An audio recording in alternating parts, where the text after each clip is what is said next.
그러므로 내가 너희에게 이르노니 사람에 대한 모든 죄와 모독은 사하심을 얻되 성령을 모독하는 것은 사하심을 얻지 못하겠고, 또 누구든지 말로 인자를 거역하면 사하심을 얻되 누구든지 말로 성령을 거역하면 이 세상과 오는 세상에서도 사하심을 얻지 못하리라.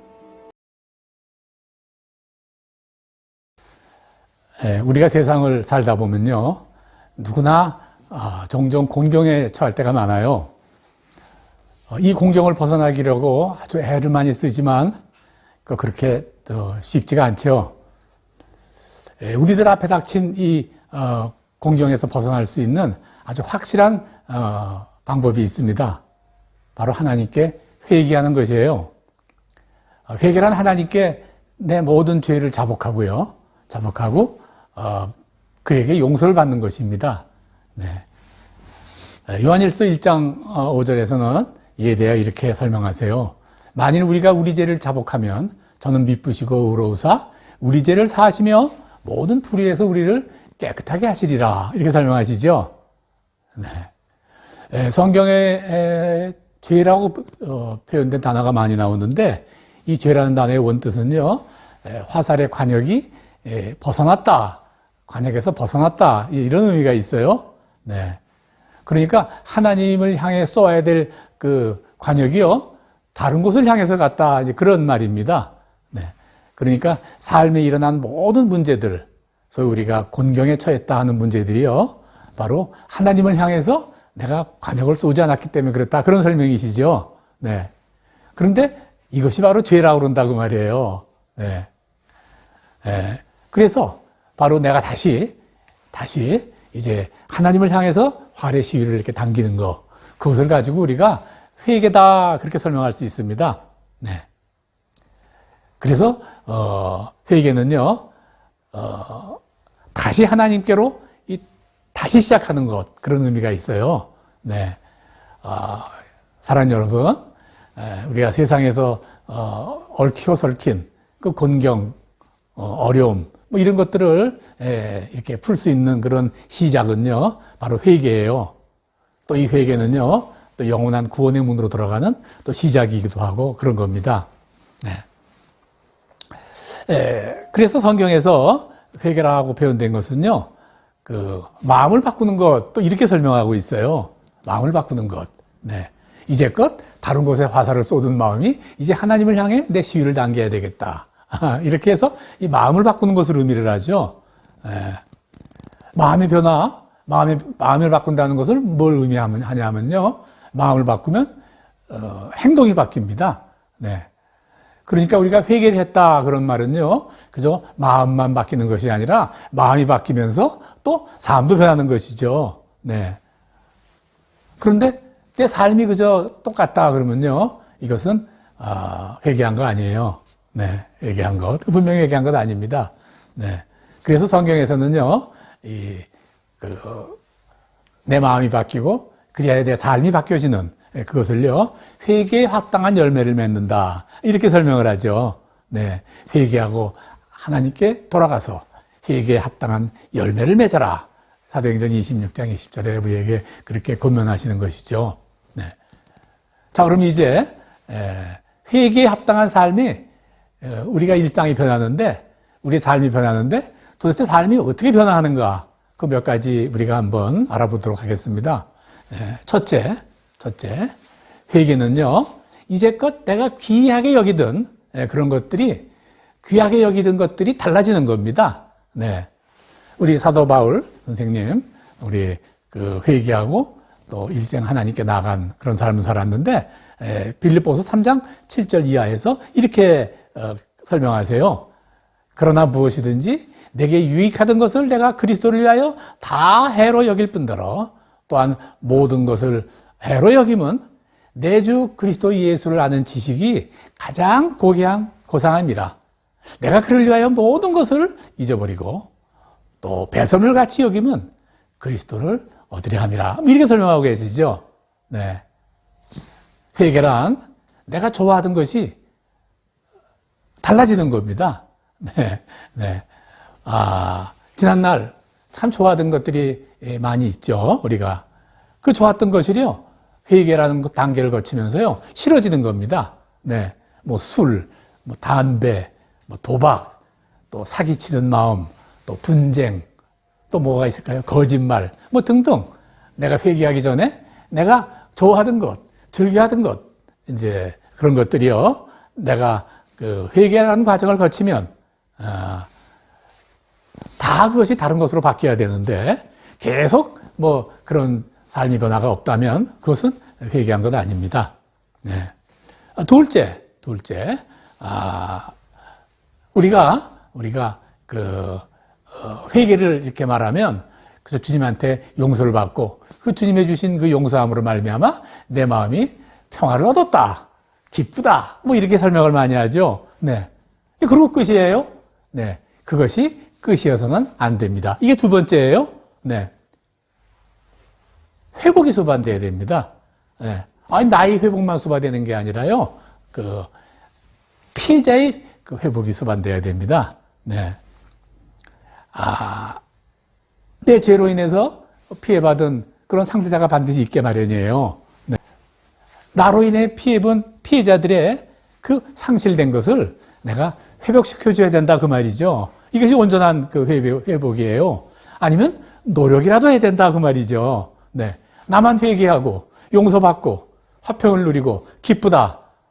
그렇다면 그건 회개 아닙니다. 네.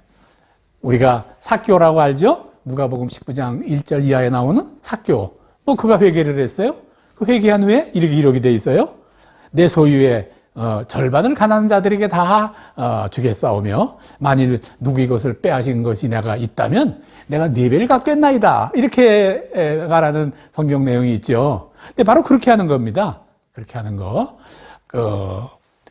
미량이라는 그 영화가 화제가 된 적이 있었습니다. 사실 저는 그 영화를 어쩌다 보니까 볼 기회를 잃어버렸는데, 뭐 줄거리에 대해서는 하도 많이 나와서 제가 알고 있어요. 네. 그 내용은 이렇더라고요. 한 사람이 어떤 누구에게 큰 범죄를 저질렀어요. 네. 그래서 감옥에 갔죠. 네. 그런데 감옥에 가서요, 그 범죄자가 회개를 하고요. 또 하나님 안에서 평안과 기쁨을 얻은 거예요. 그런데요, 그것으로 끝난 거예요. 네. 그죠? 내가 회개하고 용서받고 삶의 기쁨이 오고 평화를 유지하고 그것으로 끝난 거예요. 이거 분명하게 잘못됐다. 그렇게 말할 수 있어요. 네. 그는요, 자기로 인해서 피해받은 사람들의 물질적, 영적, 정신적 그 고통이, 그 피해가 다시 회복될 수 있도록요, 그가 할 수 있는 실제적인 노력을 하나도 기울이지 않았어요. 네. 그거 회개일까요? 그거 회개 아닙니다. 네. 회개를 빙자한 염치 없는 짓을 하고 있다. 그렇게 설명해도 됩니다. 네. 회개는요, 피해자의 피해를 복구해주는 노력을 할 수 있어야 돼요. 최선을 다해야 됩니다. 하나님이 도우시겠죠? 네. 네. 셋째. 이제껏 몰랐던 것을 이제 새로 알게 되는데, 그것이 뭐냐면, 죄란 무엇인가를 알게 된단 말이죠. 네. 세상에는 내가 무슨 죄를 졌다고 자꾸 회개하라 그러냐고 그렇게 반박하는 사람들이 많이 있습니다. 네. 사실 그거 틀린 말이에요. 그렇지만요, 일견 좀 타당한 부분도 있어요. 왜냐하면 세상에서 우리가 죄라 그런다 그러면요, 경제사범, 정치범, 형사범, 민사범, 형사범 등등 아주 죄의 종류가 많은데, 이런 모든 죄들은 도덕일까요? 법률일까요? 이런 것을 기준으로 한단 말이에요. 도덕을 기준으로 한단 말이에요. 네. 그러니까 세상에 사는 사람들이 이 도덕을 기준으로 한, 그것을, 어긴 것을 죄라고 생각하는 것은 그렇게 일견 틀린 것은 아니죠. 네. 그런데 우리가 알아야 될 것은 세상에 우리가 도덕을 기준으로 만들어 놓은 그 죄라고 하는 것은 그저 밖에 드러난 것 뿐이에요. 네. 나무로 친다면 뿌리가 아니라 잎일 뿐이다. 그 말이죠. 네. 그거를 알아야 되는 거죠. 네. 죄라고 하는 것은 바로 죄의 본질은요, 하나님, 그리고 그로부터 시작되는 생명과 관계가 있어요. 네. 하나님이 떠나가니 나의 생명도 떠나갔다. 그것을 우리가 회개하는 과정을 통해서 알게 된다는 말이죠. 네. 내 인생에서 하나님이 떠나갔어요. 네. 그것이 바로 죄라는 사실을 내가 알게 된단 말이에요. 그리고 하나님이 떠나감으로 말미암아 내가 죄인이 되었다. 그거를 알게 되는 거예요. 그것이 바로 바로 회개받은 자의 본질이다 말이죠. 성경에 기록된 내용을 이에 대해서 잠깐 설명하면 이런 겁니다. 태초에 하나님이 사람을 창조하셨어요. 네. 그리고 하나님의 생명을 사람에게 주셨어요. 그러니까 내 생명의 주인은 하나님이에요. 네. 그런데 사람이 하나님을 떠났습니다. 네. 생명의 주이신 하나님을 떠났다고 하는 것은요, 떠난 것은 바로 내 생명이 떠나간 겁니다. 네. 그래서 우리가 죄가 하나님을 떠난 것이고 그것이 곧 생명을 떠난 것이다라는 사실을 우리가 회개하는 과정을 통해서 알게 되는 거예요. 생명이 매일매일 먹고 마시고 즐기고 하는 것이 생명의 본질인 줄 알고 지내다 그게 아니라는 것을 알게 된단 말이에요. 그래서 성경은 하나님을 떠나 이렇게 우리가 죽은 어떤 상태가 된 것을요, 네? 죄라고 말하고 아담 안에서 죽은 자가 우리다. 그렇게 말씀을 하는 거죠. 네. 그래서 하나님을 떠난 사람들, 하나님의 그 안에 없는 사람들은요, 살아있는 것 같이 보이지만 사실은 그건 죽은 자들이에요. 네. 죽은 자들의 특징이 뭡니까? 죽었다고 하는 특징이 뭡니까? 썩는 거죠. 살아있으면 썩지 않아요? 그래서 죽은 자기 때문에 썩는 거고, 그 썩는 모습이, 냄새나고 색깔이 변하고 하는 그런 썩는 모습이 바로 세상에서 말하는 그런 도덕적인 법이다. 그렇게 설명할 수 있습니다. 네. 그래서요, 하나님을 떠난 이런 세상, 만물을요, 성경은요, 썩어짐의 종로로 탄다. 그래요. 네. 썩어짐의 종로로 탄다. 네. 죽고, 병들고, 썩어버리고, 색깔이 바뀌고 그러한 모습들을 썩어짐의 종로로 탄다. 로마서 8장 21절에 기록된 말씀입니다. 네. 하나님과의 관계가 이제 끊어지게 되고 더 이상 하나님과 교제할 수 없게 되었습니다. 죄로 인해서. 그로 인해서 하나님과 교제할 수도 없게 됐고 하나님과 하나님의 인도하심을 받을 수도 없게 되었습니다. 하나님의 인도하심을 받을 수 없게 된 우리들은요, 그저 내 뜻대로, 내 생각대로 할 수밖에 방법이 없습니다. 내 생각에 옳다고 하는 것 할 수밖에 없고, 내 생각에 이건 아니다라고 생각하는 것, 그거 할 수밖에 없습니다. 그 결과는 뭐죠? 그 결과는 바로 실패예요. 네. 그니 우리가 참 공경에 처했구나. 뭐 이런 말 우리가 하게 되는 게 바로 그렇다는 이야기입니다. 네. 이 성경은 이게 바로 죽은 거라고 그렇게 말하죠. 죽은 거. 네. 썩어짐의 종로로 탄다. 그게 바로 그 말씀이죠. 네. 이것이 바로 우리가 회개의 중요한 요점이에요. 자, 그런데 이제 마지막으로 중요한 내용이 하나가 있습니다. 네. 그런데 만일 우리가 회개하지 않으면 어떻게 됩니까? 이 회개는 이건 그저 때가 되면 할 수도 있는 거고, 또 뭐 안 할 수도 넘어갈 수 있는 거고, 그거 아닙니다. 아니에요, 그거. 네. 성도로 살면서 회개라는 과정을 거치는 것은요, 이것은 의무입니다. 필수입니다, 이것은. 네. 회개하지 않는 것은요, 네? 성령을 회방하는 것이고요, 성령을 거역하는 것이에요. 이거 하나님이 용서하지 않습니다. 용서하지 않습니다. 마태복음 12장 31절에서 32절에 아주 귀한 말씀이 계세요. 네, 이거 여러분께 제가 읽어 올리겠습니다. 그러므로 내가 너에게 이르노니 사람의 모든 죄와 회방은 사하심을 얻되 성령을 회방하는 것은 사하심을 얻지 못하겠고, 또 누구든지 말로 인자를 거역하면 사하심을 받되 누구든지 말로 성령을 거역하면 이 세상과 오늘 세상에 사하심을 얻지 못하리라. 네. 모든 것을 용서하시고 그 용서를 위해서 이 땅에 오신, 우리에게 구원 계획을 실행하신 하나님이요, 용서를 하지 않겠다고 하는 게 있단 말이에요. 네. 그 성령을 훼손하는 것, 성령을 거역하는 것. 우리가 만약 성령을 거역하면, 성령을 훼손하면 하나님이 용서 안 하신단 말이에요. 이게 뭡니까? 이걸 우리가 올바로 이해하려면요, 하나님의 구원 계획을 알아야 됩니다. 네. 아주 중요한 부분이니까 참 잘 주의해서 들어주시면 좋겠어요. 우리를 향하신 하나님의 계획, 그게 뭡니까? 오직 구원이에요. 구원. 하나님이 이 구원 계획을 이루기 위해서 바로 이스라엘 그 백성을 장자로 삼으셔서 구원 계획을 시작하셨죠. 이들에게 성경과 율법을 가르치면서 훈련을 시키셨어요. 그리고 이 모든 것을 온전히 이루실 바로 예수 그리스도를 이 땅에 보내셔서 이 모든 것을 온전히 이루셨어요. 네. 이제 구체적으로 바로 주님이 다시 오실, 하나님이 다시 이 세상에 온통 다스리길 그때까지 바로 세상을 다스릴 그 성령, 이 성령이 우리 가운데 반드시 거해야 된단 말이죠. 바로 이스라엘 백성에게 성경과 율법을 주어서 훈련하고 가르치시고 시작하신 우리 하나님께서, 그리스도 예수를 보내서 온전히 이루신 그 하나님께서 이제 성령을 보내셔서 온전케 하신다, 그 말입니다. 네, 매듭을 짓는 겁니다. 하나님의 구원 계획은 성령이 성도들에게 거함으로 말미암아 완성된다, 이렇게 말씀드리는 거예요. 그런데 바로 회개하려면 반드시 해야 되는 과정이 있어요. 이게 회개예요. 회개. 우리가 회개하지 않으면 성령 오지 않습니다. 절대. 회개하지 않은 영, 죄를 그대로 갖고서는 거룩하신 하나님이 우리와 함께 하실 수 없다 그러죠. 네. 성령이 우리와 함께 거하시려면, 성령이 일하시게 하려면 바로 죄가 없어야 되는데, 이 죄는 회개 없으면 되지 않는단 말이에요. 네. 회개 없이 성령을 받을 수가 없어요.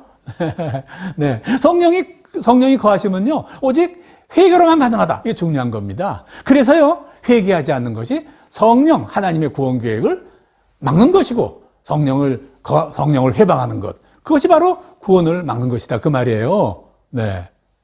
회개가 그렇다고 말이에요. 네. 예수께서 우리를 구원하시려고, 구원 계획을 온전히 이루시려고 성령을 이 땅에 보내셨어요. 네. 예수님께서는요, 내가 하늘로 돌아가면 내 대신 성령을 보내겠다고 이렇게 약속하셨어요.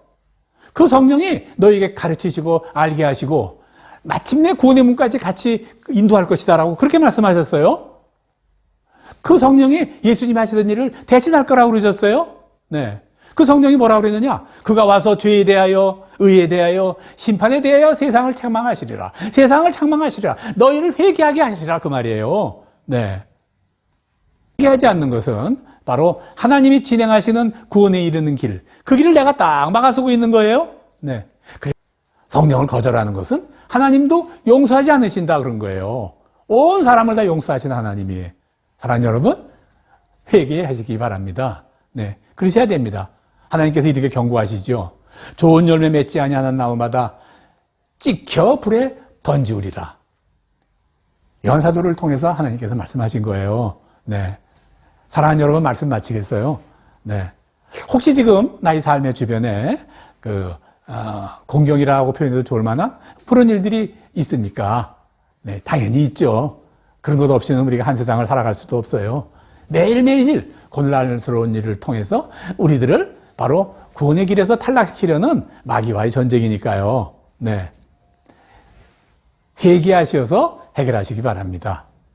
회개는 하나님의 뜻대로 하는 근심, 바로 우리들 가운데 있는 공경이 하나님의 뜻대로 하는 근심인데 바로 구원에 이르게 한다라고 고린도후서 7장 10절에 기록되어 있습니다.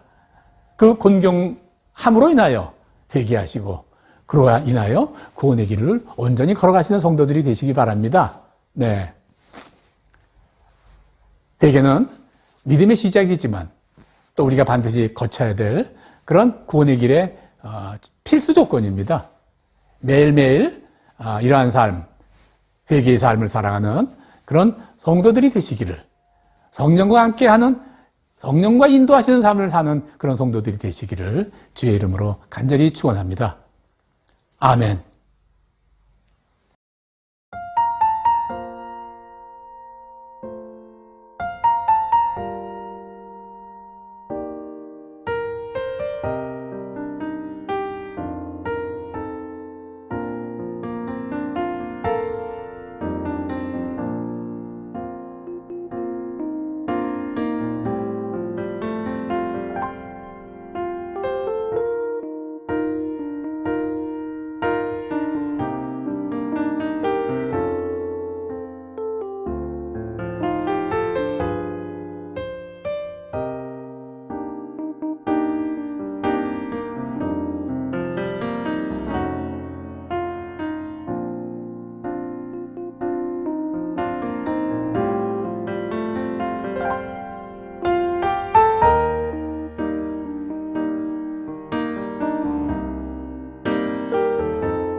재물 없으나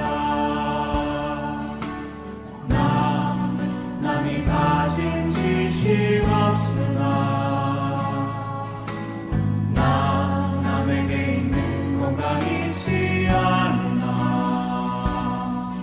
나만이 없는 것 있으니 남이 못 본 것을 보았고 남이 듣지 못하는 성들 남이 받지 못한 사랑과 같고 남이 모르는 것 깨닫네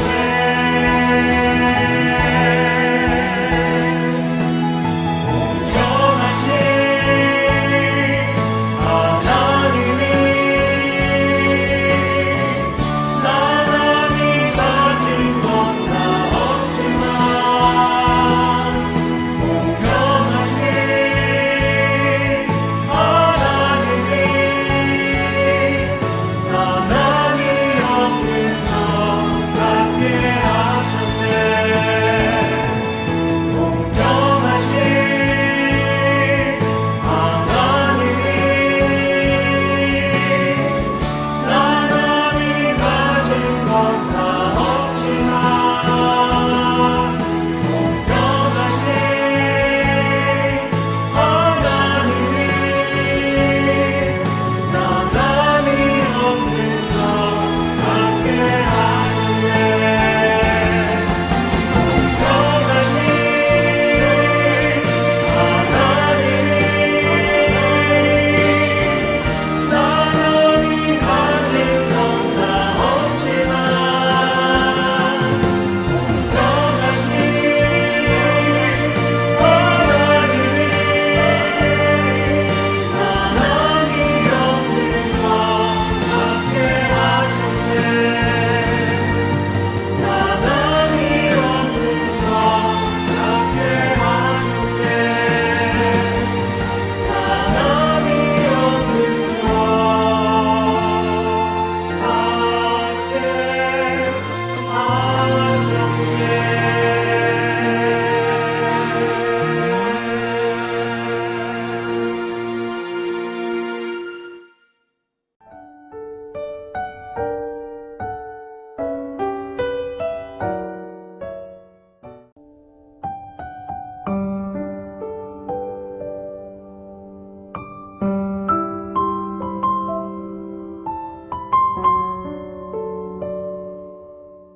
모든 것이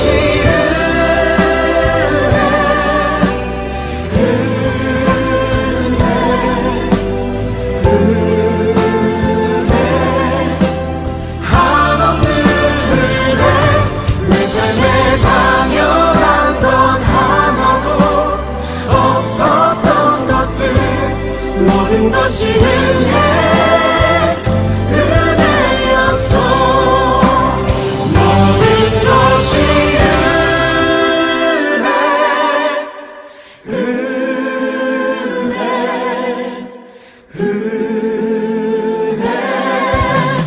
한없는 은혜 내 삶에 당연한 건 하나도 없었던 것을 모든 것이 은혜였어 모든 것이 은혜였어 모든 것이